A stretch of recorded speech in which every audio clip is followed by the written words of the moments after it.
पर हमारे ठाकुर जी बड़े व्यवस्थित चलते हैं। एक ट्रक सामान तो ठाकुर जी का व्यवस्थाओं का ही चलता है।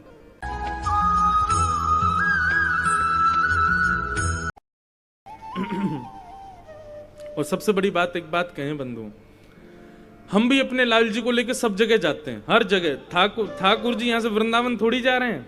कल उत्सव विराम होगा, ठाकुर जी सीधे निकलेंगे गुना मध्य प्रदेश, वहां कथा है 20 तारीख से। लाल जी गुना जाएंगे, वृंदावन नहीं जाएंगे। तो गुना के बाद में फिर 4 दिन का अवकाश है, तब वृंदावन आएंगे। आप लोग कहेंगे महाराज जी आप भी अपने ठाकुर जी को लिए घूमते हो, हम लोग लिए घूमे तो क्या दिक्कत है?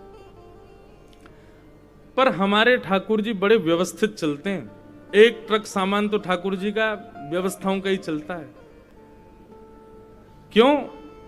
मन में ये भाव है कि भाई वो ठाकुर जी हैं, उनको कहीं भी बिठाना नहीं है, कहीं भी सुलाना नहीं है, कहीं भी रख नहीं देना है, कुछ भी उनके सामने खाना नहीं है, कुछ भी उनको परोसना नहीं। रसोईया भी संगी चलते हैं ठाकुर जी के, उस ठाकुर जी के प्रसादी में। देख वे में नेक सो हमारो लाला, पूरी व्यवस्था चलती है उनके साथ में। हमारी माता जी तो इतनी परेशान कभी कभी हो जाती हैं, हमारे घर की एक फ्लोर में बिल्कुल जगह ही नहीं बची, सारे सामान ठाकुर जी के। अभी आप देखते हो राजभोग आरती हूँ, खंड पाठ चौकी यहाँ की, और हर साल में नए सामग्री और बनवा देता हूं, तो बेचारियों कहती कहां भरे हो भैया, पूरा घर तो तेने लाल जी ते ही भर दियो। सामग्री इतनी ठाकुर जी की रहती है साथ में। तो हमारे ठाकुर जी बड़े व्यवस्थित चलते हैं, उनकी बड़ी व्यवस्थाएं चलती हैं साथ में, और हम ये भी ठाकुर जी कृपा की व्यवस्था कर पा रहे हैं। तो उन लोगों से प्रार्थना जो डलिया में ठाकुर जी को लेकर चलते हैं, सब जगह जाते हैं। एक मेरी बात सुनना, ठाकुर जी प्रत्यक्ष चलें ये आवश्यक नहीं। हमारे पूज्य श्री जगन्नाथपुरी वाले महाराज जी पधारे, आपके ठाकुर जी भी पधारे, पूरी सेवा आई है और पूरी व्यवस्थित सेवा आई है। ठाकुर जी की जैसे भोग सामग्री आदि बननी चाहिए उसी प्रकार, जहां महाराज जी का निवास है वहां उसी प्रकार सेवा ठाकुर जी की चल रही है। लेकिन जो अपने लड्डू गोपाल आदि को कहीं भी लिए जाते हैं, उनसे थोड़ी प्रार्थना कि ठाकुर जी हमारे हैं, प्रयास करो कि श्रृंगार करके ठाकुर जी को सिंहासन पर विराजमान करके नेत्रों में भर के फिर उनको चित्त में विराजमान कर लो। हे लाल जी, अब हम दर्शन के लिए जा रहे हैं, अब हम नदी स्नान के लिए जा रहे हैं, अब हम कथा सुनने के लिए जा रहे हैं, या हम बाहर मार्केट में घूमने जा रहे हैं, कुछ शॉपिंग करने जा रहे हैं। आप अकेले नहीं हो यहाँ पे, ऐसा भाव नहीं करो कि ठाकुर जी अकेले कक्ष में तो हम छोड़ के कैसे जाएं। ठाकुर जी आप चित्त में विराजमान हो जाओ, और ये भाव रखो कि अब ठाकुर जी मेरे चित्त में ही हैं, वो मेरे संगी जा रहे हैं। आप ऐसे जाओ, ठाकुर जी को सब जगह लेके नहीं जाना है। बाइक पे घूम रहे हैं, ठाकुर जी संग में गोद में है, कहीं जा रहे हैं, उसमें थोड़ा भाव रखना चाहिए। ऐसा नहीं है कि कोई पाप लगेगा आपको, ठाकुर जी नाराज हो जाएंगे, नहीं, पर भाव से आप ठाकुर जी को स्वीकार नहीं करते हो, उससे भी ठाकुर जी की सत्ता पर एक प्रकार से प्रश्न चिन्ह लगा रहे हो आप कि नहीं ठाकुर जी आप यहीं हो, आप हृदय में नहीं हो, ऐसी बात आ जाती है। श्री माधव दास जी जगन्नाथपुरी भगवान के बड़े अनन्य भक्त, एक बार उनके मन में भाव आया कि मैं वृंदावन जाऊंगा दर्शन करने के लिए, और वो श्री महाप्रभु जगन्नाथ जी के सामने जाकर के आज्ञा लेने लगे, महाप्रभु जी मैं वृंदावन जा रहा हूं दर्शन करने। तो श्री महाप्रभु जी रोने लगे, नेत्रों में आंसू आ गए जगन्नाथ जी के। माधव तुम मत जाओ, तुम्हारे बिना हमारा मन नहीं लगता पुरी में। माधवदास जी बोले अब मैं, भगवान मेरे भी तो मन करता है कि मैं वृंदावन जाऊं, तीर्थों में जाऊं, दर्शन करूं। जगन्नाथ जी बोले तो भाई एक काम करो, तुम हमको भी ले चलो साथ में, हम भी चल रहे हैं तुम्हारे संग, वृंदावन रहेंगे। ठाकुर जी तैयार हो गए मंदिर छोड़ के जाने के लिए, बोले बलभद्र सुभद्रा संभाल लेंगे, 6-7 महीने में हम भी तुम्हारे संग लौट आएंगे, हम तो तुम्हारे संग ही चलेंगे। माधवदास जी बोले भगवान पूरा विश्व मेरे पीछे पड़ जाएगा, आप ऐसे नहीं करो, और आपको तो इतनी भूख लगती है, पूरे दिन आपको दाल भात खवाना पड़ता है, नए नए भोग बना बना करके आपको पवाने पड़ते हैं। अब मार्ग इतना दुर्गम, बीच में भोग की व्यवस्था नहीं हो पाएगी, आप भूखे, आप हम तो संत महात्मा 3-3 दिन भूखे रह लेते हैं, आप कैसे रहोगे? जगन्नाथ जी बोले नहीं लेके जाओगे हमको अपने साथ? बोले भगवान अब आप बस इसको निवेदन मान लीजिए, आप तो पुरी में ही विराजो, मैं जाता हूं, 5-6 महीने में आऊंगा दर्शन करके। माधवदास जी चले गए। एक रात व्यतीत हुई, जंगल, विहंगम जंगल पार कर रहे थे माधवदास जी, और ऐसी तीक्ष्ण भूख लगी उनको कि बस ये होने लगी स्थिति, पत्ते खा जाऊं कि पेड़ तोड़ के खा जाऊं, कुछ खा लूं मैं। इतनी व्याकुलता भूख की, माधवदास जी को विश्वास नहीं हो रहा कि मुझे इतनी भूख कभी नहीं लगती, मैं 3-3 दिन तक भूख जीत लेता हूं।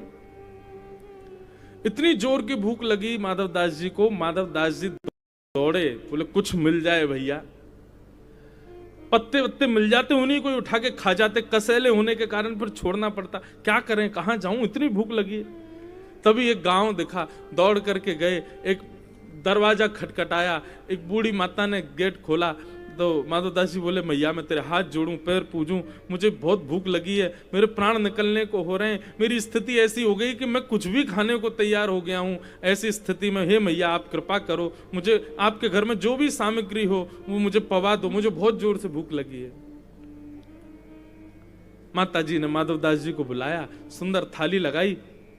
माधवदास जी तो थाली देखते ही महाराज प्रणाम करके तुरंत लगे पाने।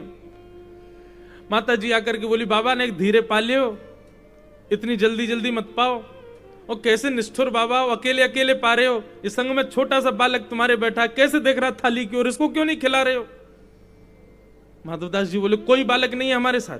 अरे झूठ और बोल रहे हो, ये बगल में पता नहीं किस माता का बालक चोरी करके लाए हो। बाबा रुक जा, सवेरे पूरे गांव में हल्ला मचाऊंगी, तुम एक बालक चोरी करके घूम रहे हो। माधवदास जी बोले कहां है बालक, कौन है? बोले ये बगल में बैठा तो है तुम्हारे। माधवदास जी ने अपनी भाव दृष्टि से देखा तो मंद मंद जगन्नाथ जी मुस्कुरा रहे थे। बोले हम संगी हैं आपके, हम पुरी में नहीं, हम संग आए हैं। और माधव ये भूख आपको नहीं लग रही है, हमको लग रही है। माधवदास जी बोले तभी तो मैं कहूं कि ऐसे लग रहा है कि मानो जैसे पेट में ज्वाला जल रही हो। आ गए साथ में, अब पुरी में? बोले पुरी में हमारा विग्रह विराज रहा है, हम तो भाव से तुम्हारे साथ वृंदावन चल रहे हैं। अब बताओ माधवदास जी को प्रत्यक्ष ठाकुर जी लाने की आवश्यकता थी? नहीं, ठाकुर जी भाव से गए उनके साथ। अब तो माधवदास जी की स्थिति हो गई 6 महीना में तो वृंदावन पहुंचे। क्यों? हर 1 घंटा में भूख लग गया है उनको। माधवदास जी अपने पेट पे हाथ रखे, हे जगन्नाथ जी ने डट जाओ, 1-2 दिन तो ने चलन दो मुझको। जैसे तैसे वृंदावन पहुंचे। इतनी भूख लगने लगी उनको कि ठाकुर जी संग जा रहे हैं। वृंदावन आते ही महाराज यमुना जी को प्रणाम किया, ब्रजरज को प्रणाम किया, वृक्षों को प्रणाम किया, ब्रजवासियों को प्रणाम किया। जैसे ही यमुना तट पर जाकर के बैठे, भूख लगी आई बहुत जोर की, तो किसी ब्रजवासी ने उनको चने दे दिए थे। माधवदास जी ने वही चने पा लिए। तो ठाकुर जी अब ठीक है, भरगो पेट आपको। माधवदास जी बोले चलो अब ठाकुर जी के दर्शन करें। श्री बांके बिहारी लाल जी का दर्शन करने के लिए माधवदास जी गए। उस समय बिहारी जी निधिवन में विराजमान रहते थे, निधिवन में विराजते थे। अभी तो ठाकुर जी मंदिर में विराजते हैं। ये तब की बात जब स्वामी हरदास जी सेवा करते थे, ठाकुर जी निधिवन राज में विराजते थे। माधवदास जी दर्शन के लिए गए, कपाट लगे थे कुंज के। इतने में ही भीतर से स्वामी हरदास जी निकल करके आए, दर्शनार्थी बैठे थे। ए भाई तुम लोगों में से माधवदास कौन है? माधवदास जी बोले मैं हूं भगवान। तुम जगन्नाथपुरी से आए हो?